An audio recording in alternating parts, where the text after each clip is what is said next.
To the world we all know, which may or may not be the best world possible, once again springtime had come. But all the magic of spring was not enough to conceal the misery of Manor Farm.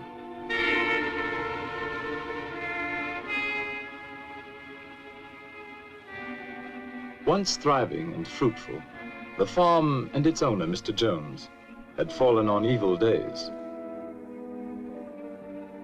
Beset by problems of his own making, Mr. Jones had turned to drink. And for his misery, he had found poor company.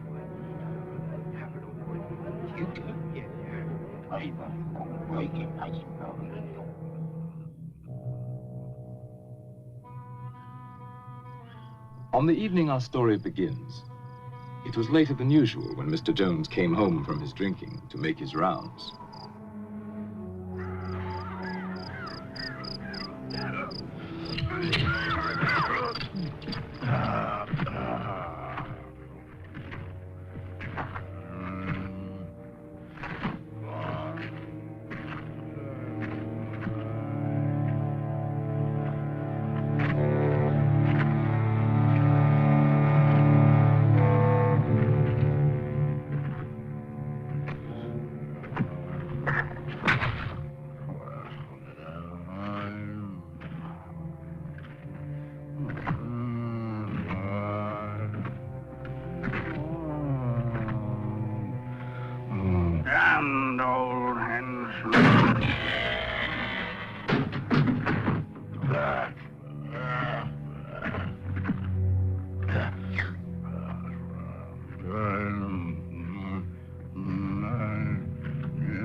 Good for nothing beasts. Eat their heads off.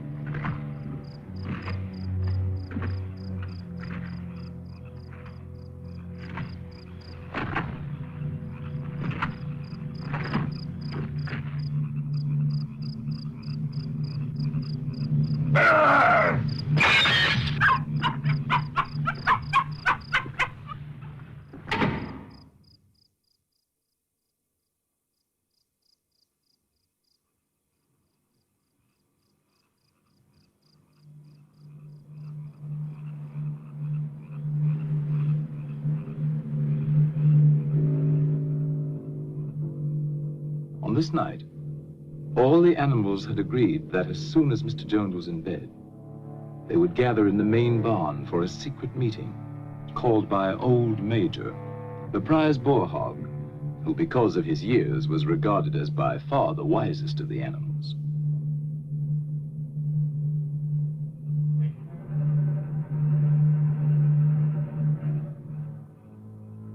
The other pigs started first for the meeting, being clever and fond of taking the lead.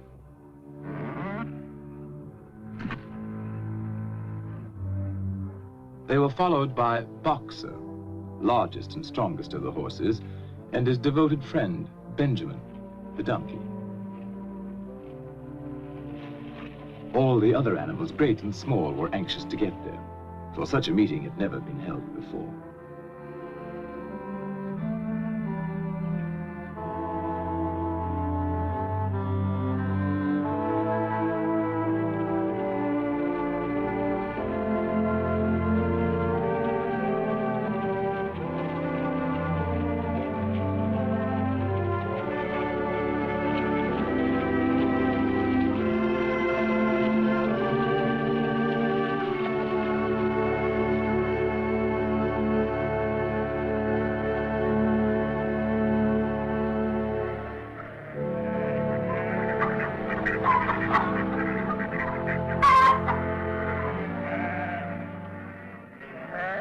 Old Major had been ailing, and now he had made known there were some things he wanted to say to his fellow animals before it might be too late.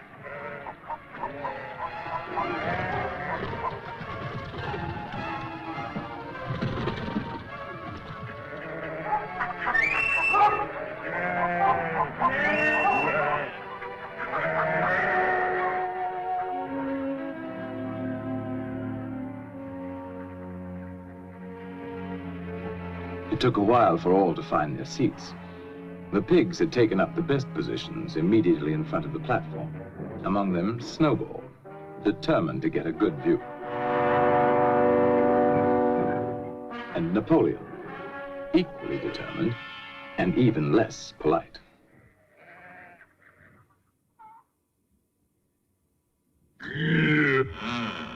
What was that? No.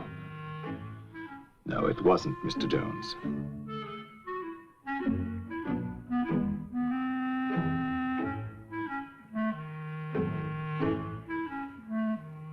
And at last, everyone could be settled to hear Old Major.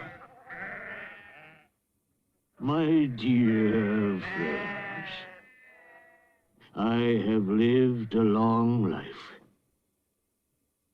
I have had much time for thought as I lay alone in my stall.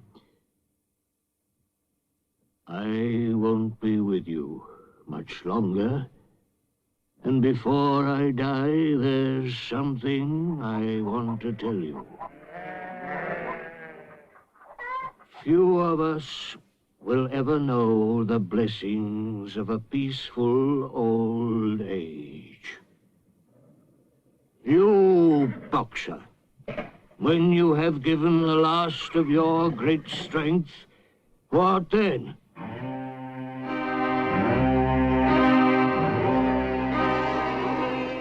Whatever we produce is taken from us, stolen from us, and sold.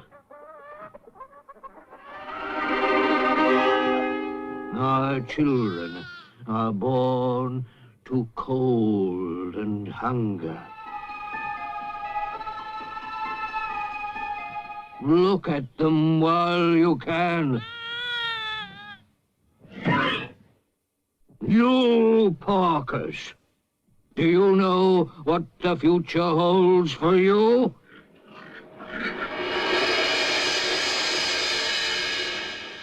Do we deserve such a fate? Is this farm too poor to support us all? No, comrades. When a farm is rich, but we'll never get our rightful share from Farmer Jones. Overthrow this evil tyrant, and we shall be rich and free. Courage! Revolt!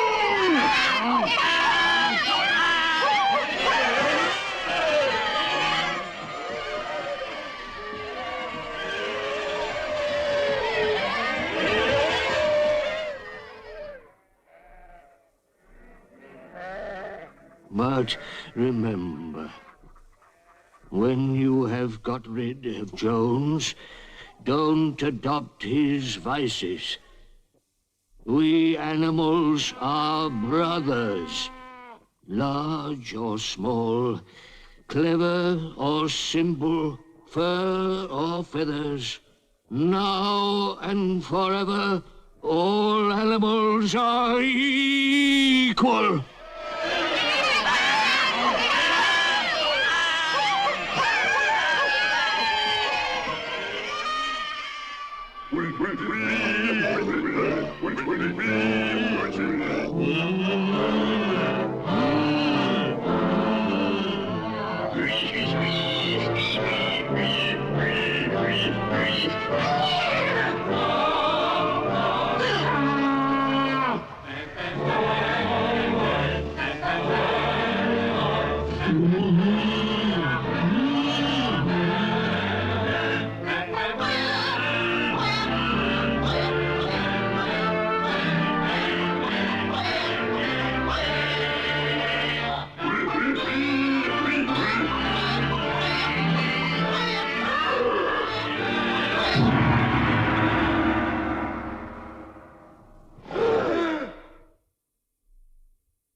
The very next morning, sooner perhaps than old Major would have predicted, the animals found their situation quite unbearable.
And so, almost before they realized it, the animals had fought and won. They had casualties to mourn, and those who died left children to be cared for.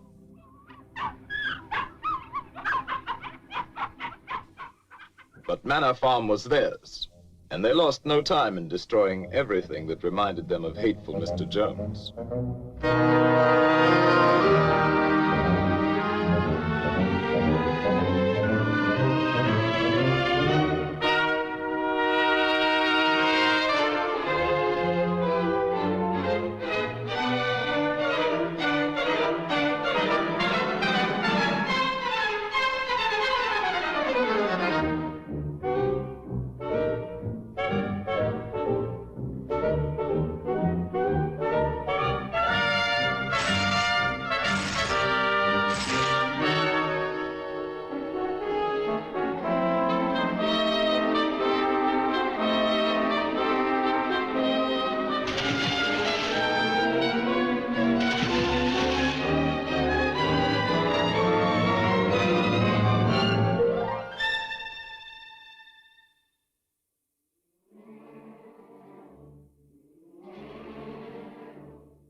When it came to Mr. Jones's house, the animals hesitated.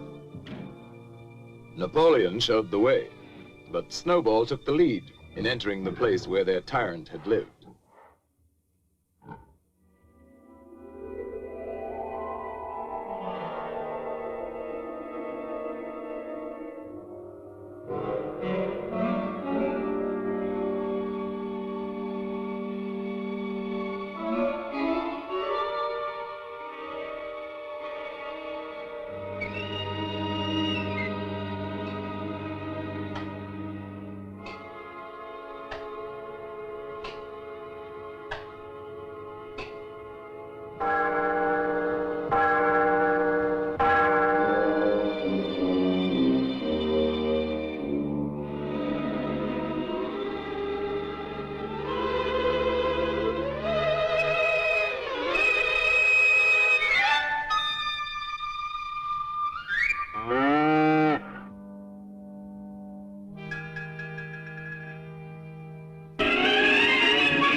the animals were all agreed that Jones's house was no place for them.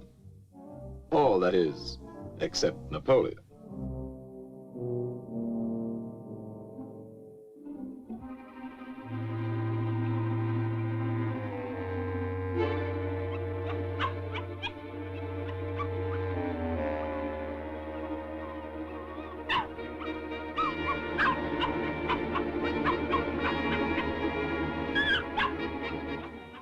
Meantime, Snowball led the other animals in organizing a new society, which they now named Animal Farm.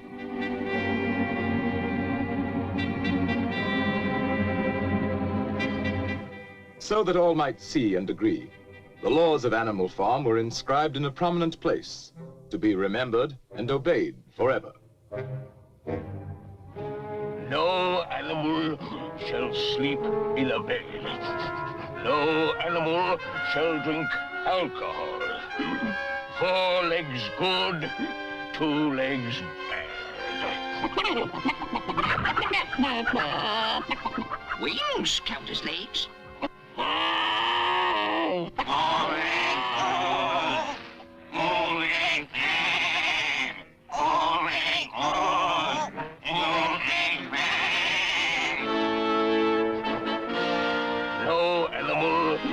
Shall kill another animal. All animals are equal.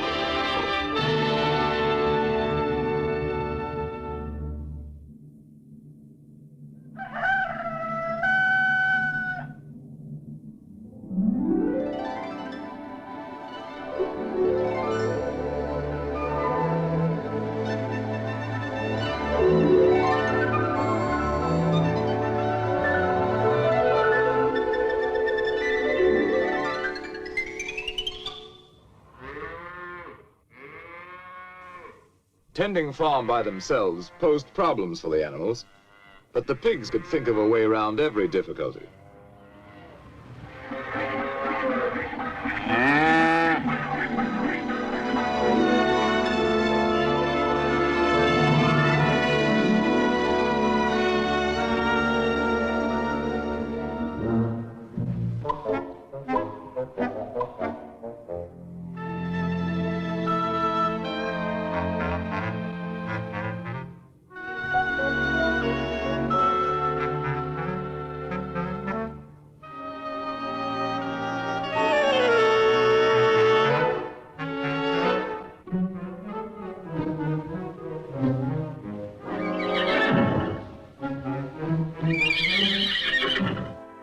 Boxer was the admiration of everybody. He had been a hard worker in Jones's time, but now he seemed more like 3 horses in one.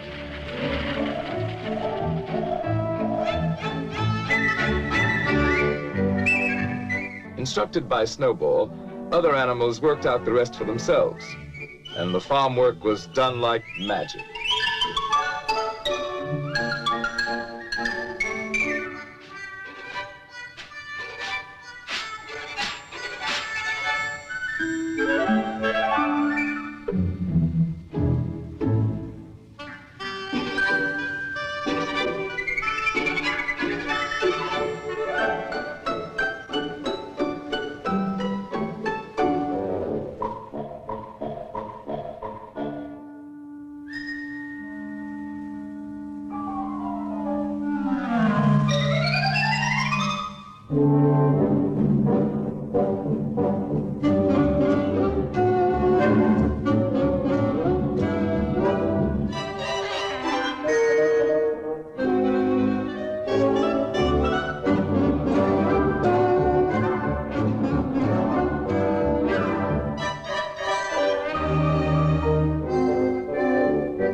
The success of their efforts delighted everyone, including sly Napoleon and his constant companion, Fat Pink Squealer.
That summer, the animals, without any help or any interference, made a going proposition of Animal Farm.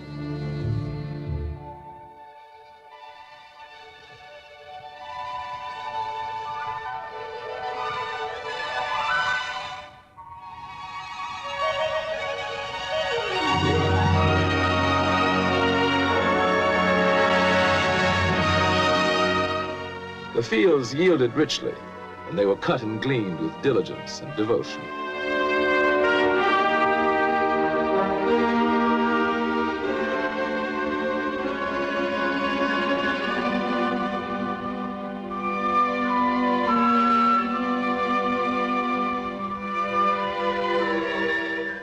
With the harvest safely home, the animals had time to think of the future.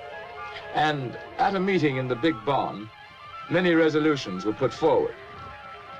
It was always the pigs who made the resolutions.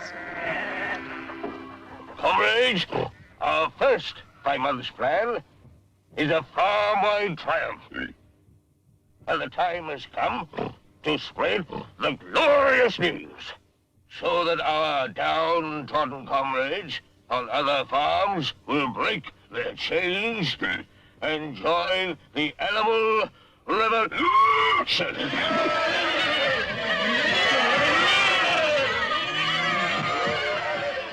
Go! Tell the wonders of Animal Farm to the world!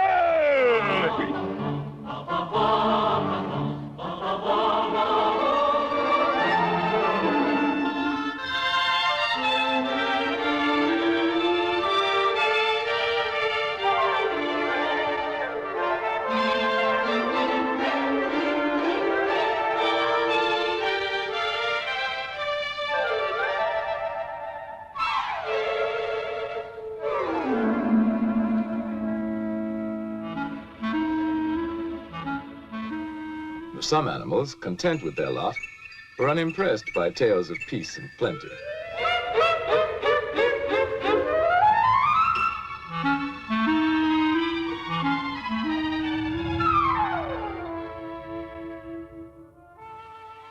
Others, happy in their own surroundings, were alarmed at the thought of any change.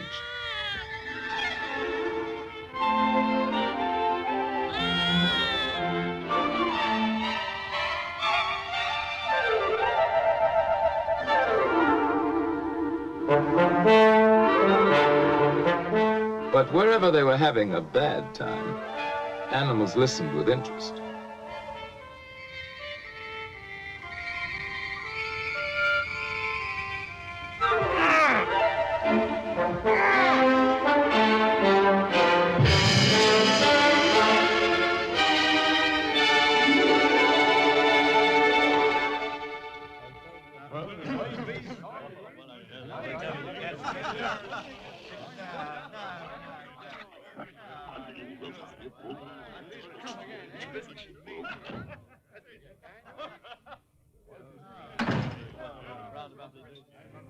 In certain quarters, the rebellious behavior of a lot of dumb animals caused indignation and much conversation.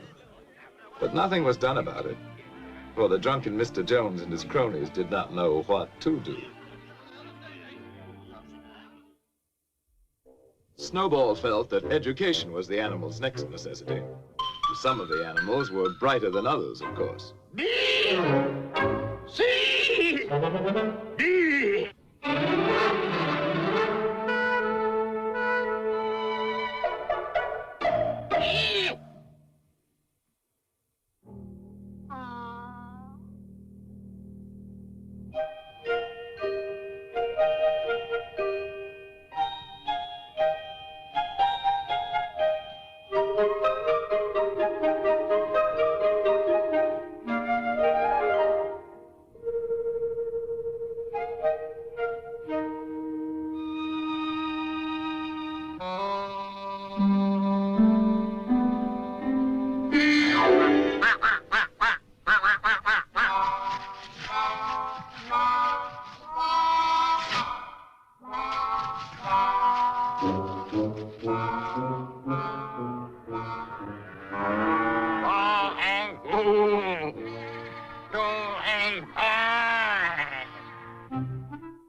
Snowball set himself to solve the problem of power on the farm. And so did Napoleon.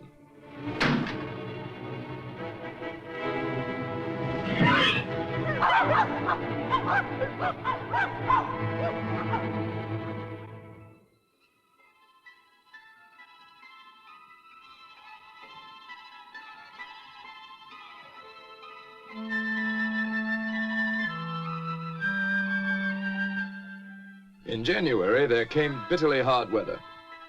Inexperienced management brought shortages to Animal Farm. But Snowball continued his thinking for the future. And in such thoughts, he was not alone.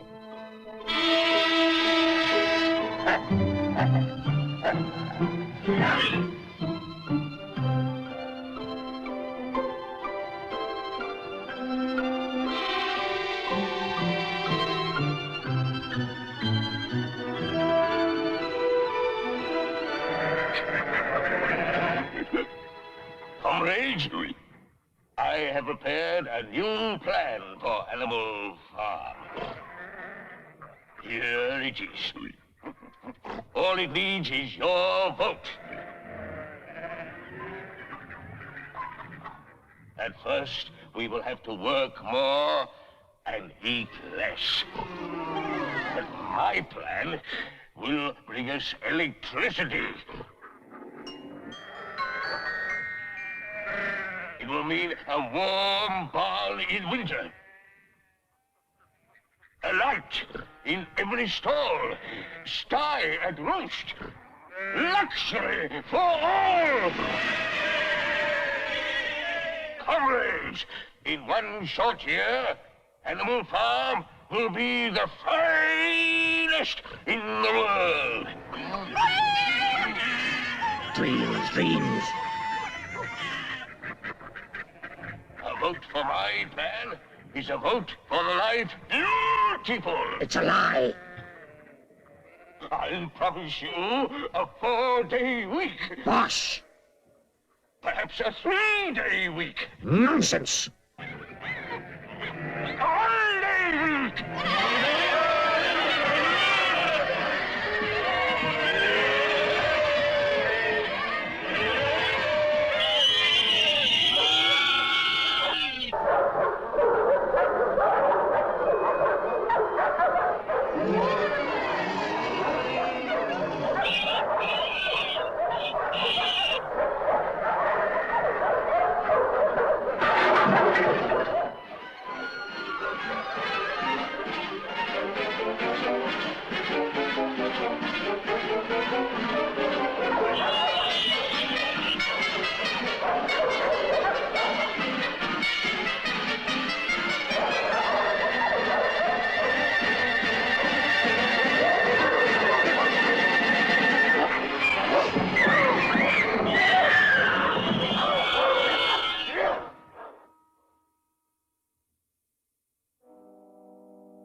With Snowball disposed of, Napoleon stepped up confidently to take charge of Animal Farm. And Fat Pink Squealer became his obedient follower and assistant.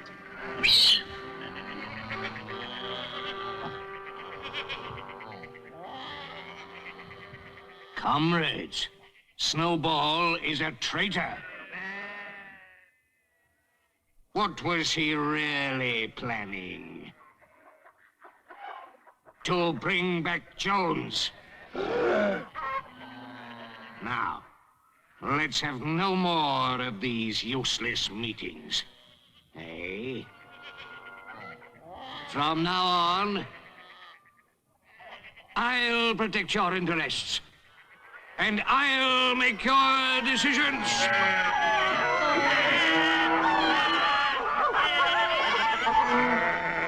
Let me show you my plan for Animal Farm.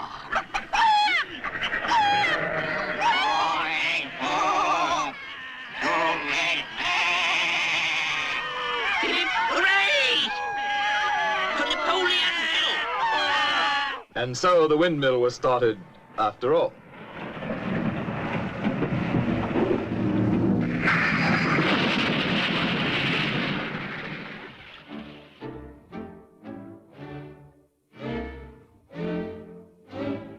Nothing could have been achieved without Boxer, whose strength was greater than that of all the other animals put together.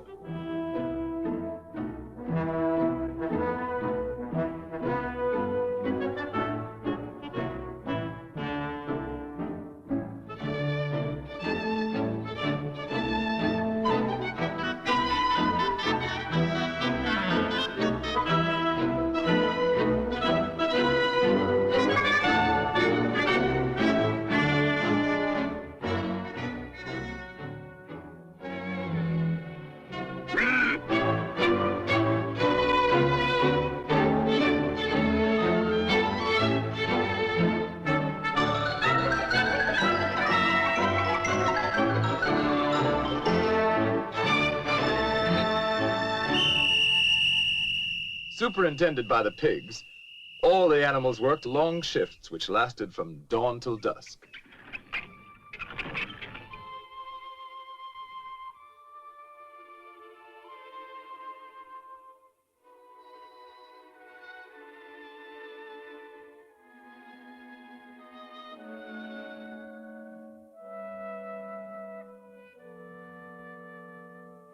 Rations were shortened for the workers, but the pigs, by virtue of their brain work, were plentifully provided for. But the greatest inspiration came from Boxer, who, with his friend Benjamin, worked early and late, in season and out.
One evening, after working long and late, as usual, Boxer and Benjamin made a curious discovery.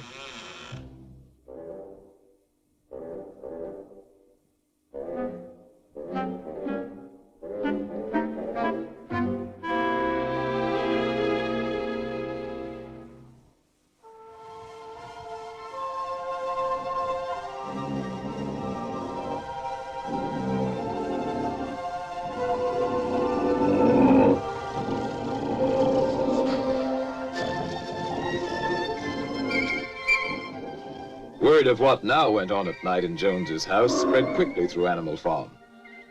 Some of the animals thought they remembered a law against beds, but obviously they were mistaken.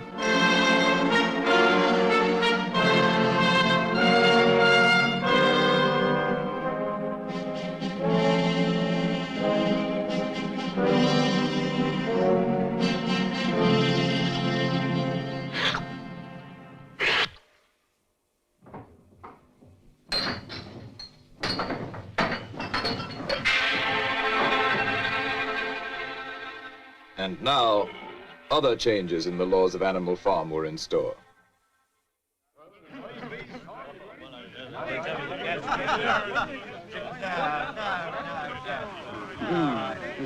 Those ungrateful beasts of yours. Cheer up. They won't last. Another winter will bring them to their knees. Anyway, where are they gonna buy the things they need? In Mr. Jones's circle, the subject of shortages at Animal Farm was a popular one. And a sharp trader named Whymper was just the sort to do something about it.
Comrades, our leader, as wise as he's beloved, has decided to trade with the outside world. Not for gain, of course.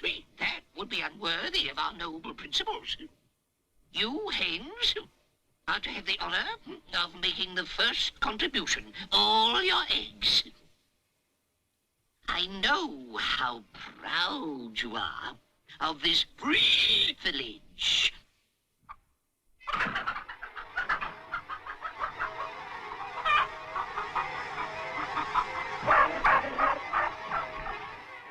The chickens seemed to remember old Major saying that their eggs should never be taken from them.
The innocent suffered with the guilty, and the chickens' uprising was short-lived.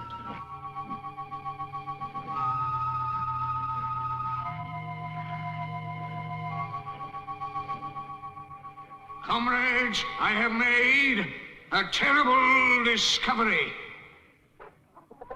There are traitors among us.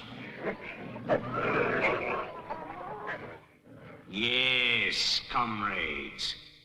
In league with Jones and Snowball. To destroy Animal Farm.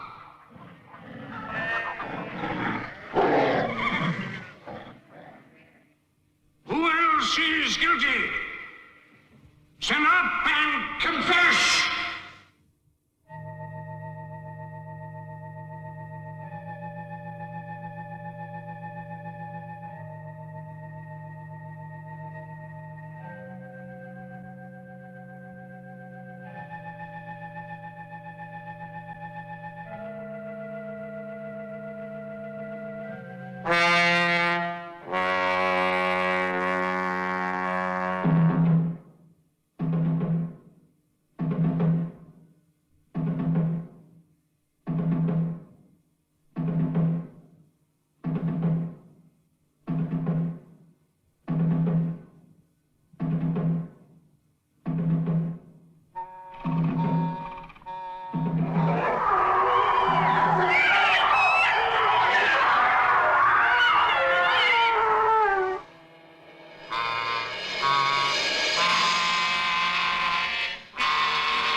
Is now complete. We have no more use for that song. Singing it is now forbidden, under penalty of death.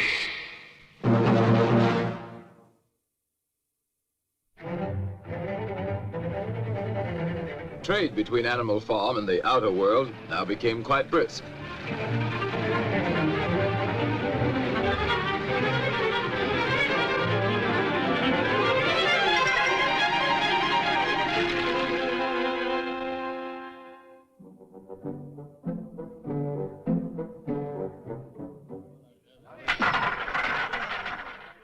As might be expected, Mr. Whymper's profits inspired others to seek their share, or at least give vent to their jealousy.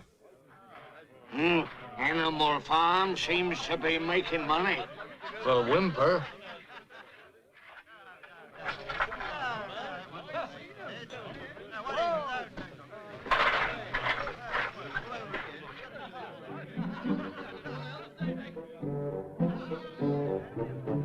Who ever heard of animals running a farm? Have you seen a windmill? Come on, let's kick him out. Yes, kick him out.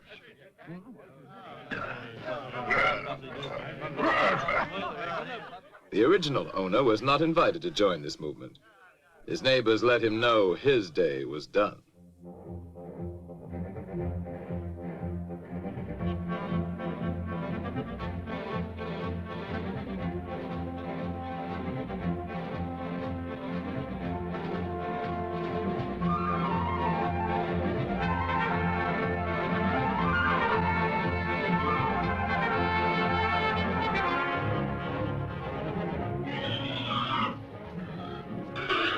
Comrades, the enemy has mobilized all his forces against us.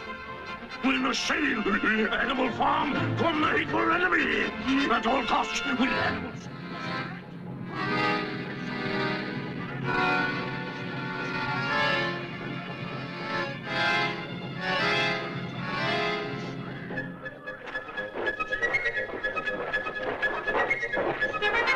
Now is the time to fight, to die for Animal Farm. Let us show them all that Animal Farm is strong.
Now began the heartbreaking job of rebuilding. And as before, Boxer and Benjamin worked hardest of all. By now, supervision of the work by pigs was hardly necessary, so they had time for less laborious pursuits.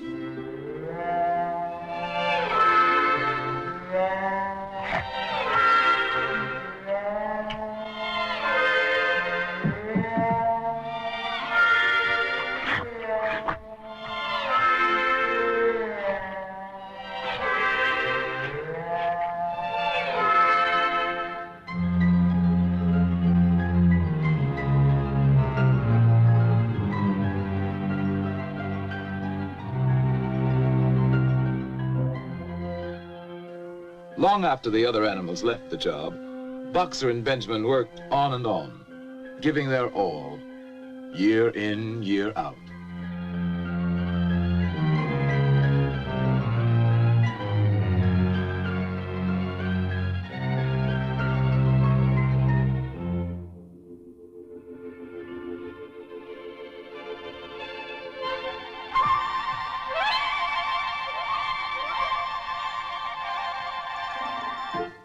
A new generation of pigs grew up, endowed with what were considered arts and graces very flattering to Animal Farm and its presiding genius.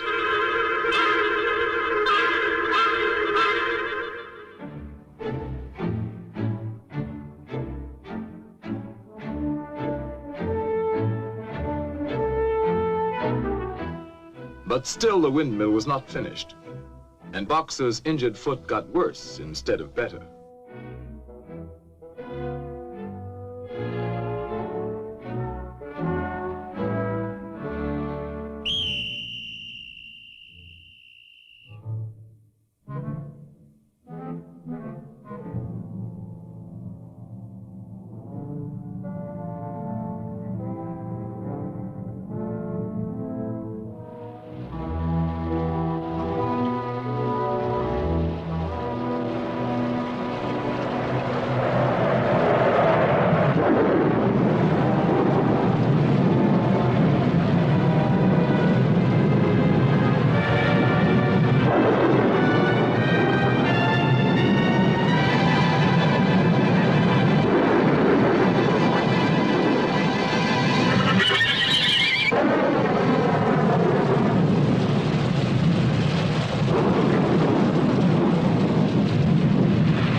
It looked as though Boxer were dead, but he wasn't.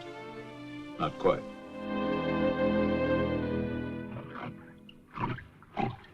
Boxer's hurt bad. He'll never work again. What do we do? While Napoleon and Squealer made plans for Boxer, Benjamin predicted he could look forward to a well-earned rest and retirement.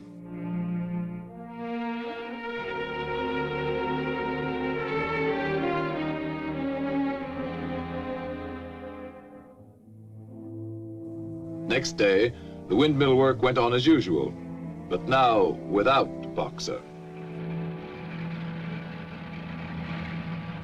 And during the morning, what appeared to be an ambulance arrived. Only Benjamin suspected it wasn't an ambulance.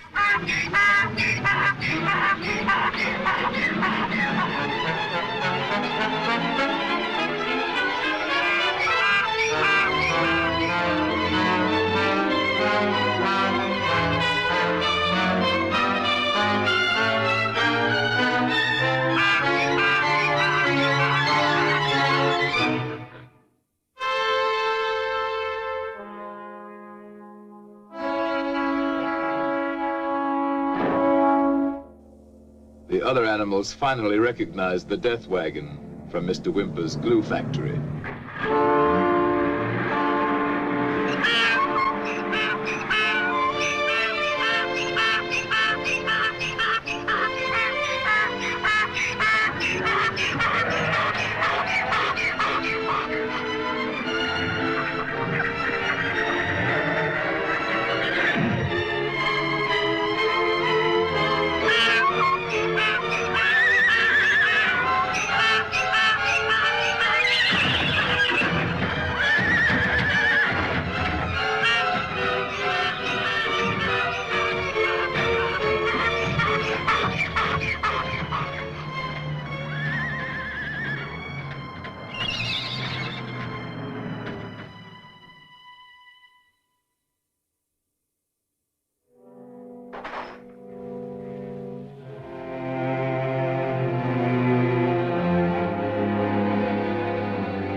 I was with him right to the end.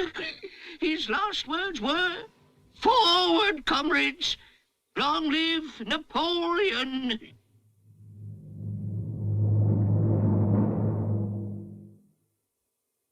As for the wicked rumor that Boxer was sold to a glue factory, our beloved leader would never do that. Long live Napoleon! Long live Napoleon!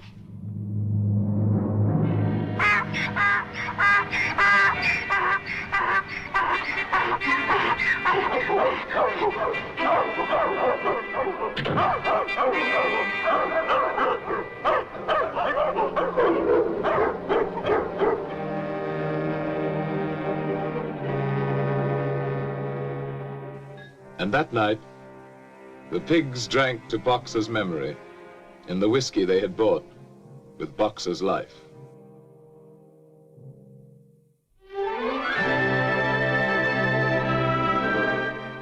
Years passed. The seasons came and went. The short animal lives fled by. The completed windmill stood as a monument to its builder's faith and sacrifice. But the animal's revolution was only dimly remembered.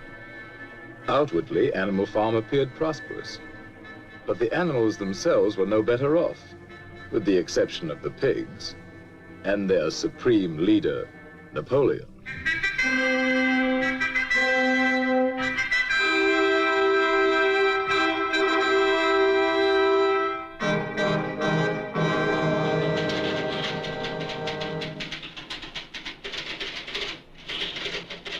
His pig-run enterprise now had many of the frills of real civilization.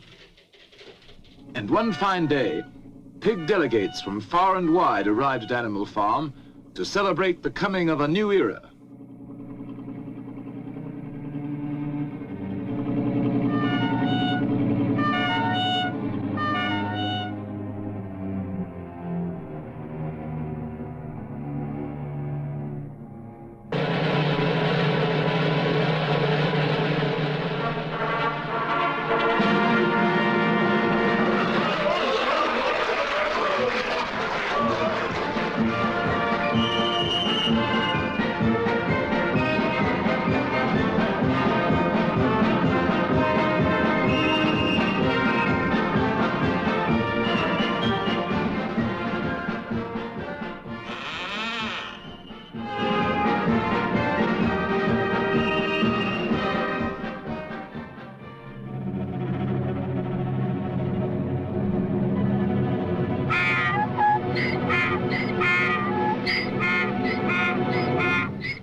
When reports of this great change reached them, other animals everywhere were incredulous.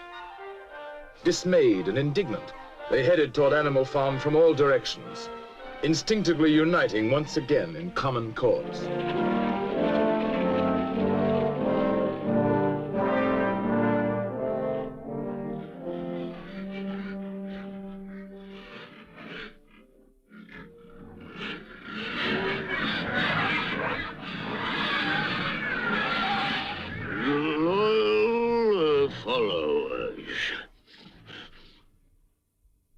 On farms owned and operated by pigs, there is order and discipline. Our lower animals do more work and eat less than on other farms. This will encourage you to make your lower animals work even harder and eat even less.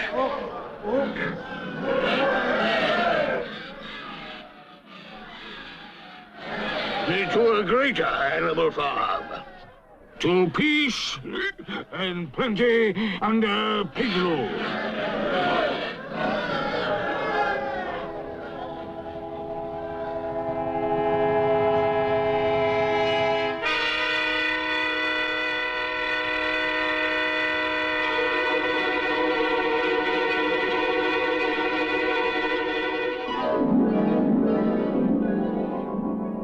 to the day when pigs own and operate farms everywhere.